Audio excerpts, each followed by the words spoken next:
ভোটের ফল ঘোষণার আগে উত্তেজনা দক্ষিণ 24 পরগনার কুলতলিতে। তৃণমূলের দুই মহিলা সমর্থককে মারধরের অভিযোগ উঠল বিজেপির বিরুদ্ধে।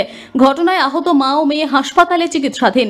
ঘটনাটি ঘটেছে কুলতলির গোপালগঞ্জ 144 নম্বর বুথে। অভিযোগ, কবিতা মণ্ডল নামে এক মহিলা তৃণমূল কর্মীর বাড়ির সামনে তৃণমূল সুপ্রিমো মমতা বন্দ্যোপাধ্যায় ও তৃণমূলের নামে অকথ্য ভাষায় গালিগালাজ করছিলেন বেশ কয়েকজন বিজেপি কর্মী। প্রতিবাদ করতে গেলে ওই মহিলাকে বেধড়ক মারধর করেন বিজেপি কর্মীরা। মাকে বাঁচাতে গিয়ে হামলার শিকার হন কবিতা দেবীর মেয়েও। ঘটনায় জখম হন দুজনে। স্থানীয়রা আহত মা ও মেয়েকে উদ্ধার করে চিকিৎসার জন্য জামতলা গ্রামীণ হাসপাতালে নিয়ে যান। এ বিষয়ে কুলতলি থানায় অভিযোগ দায়ের করা হয়। ঘটনার তদন্ত শুরু করেছে পুলিশ।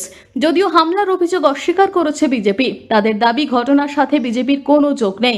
পারিবারিক ঝামেলাকে রাজনৈতিক রং দেওয়া হচ্ছে।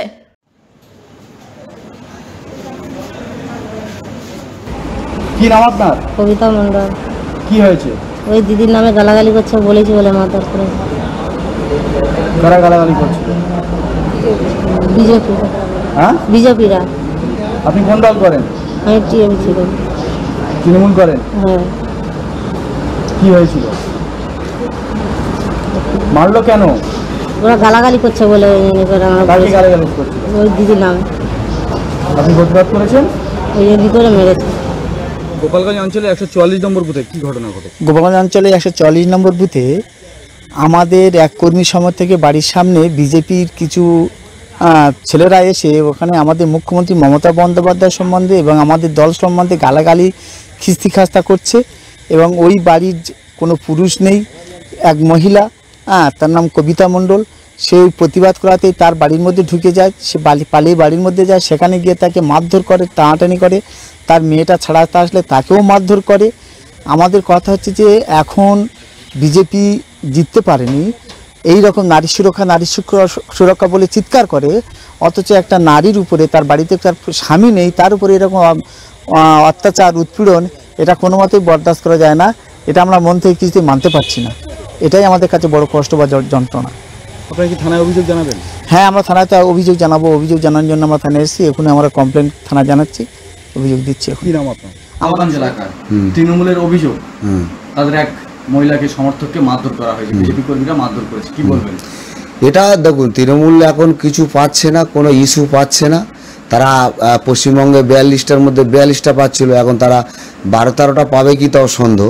তো ওখানে একটা পারিবারিক ওদের একটা গণ্ডগোল, আমরা যেটা শুনেছি, পারিবারিক গণ্ডগোল ইস্যু করে ওরা কয়েকজন বন্ধুবান্ধব ওখানে বসে আড্ডা মারছিল এবং সেই আড্ডাটা খুব জোরে বা একটু উচ্চস্বরে হচ্ছে।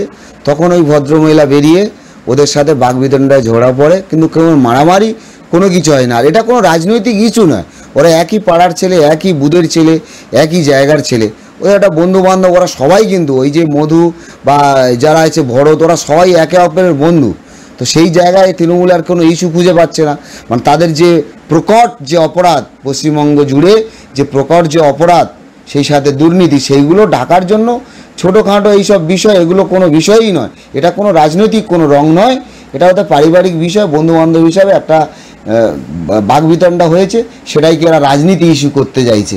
কিন্তু যতই রাজনীতি ইস্যু করুক, এটা কোনো রাজনীতি ইস্যু নয়। এই বিষয়টা সম্পূর্ণ ভুয়ো এবং মিথ্যে। দক্ষিণ 24 পরগনা থেকে বাবলু প্রামাণিকের রিপোর্ট, টিভি নিউজ 10।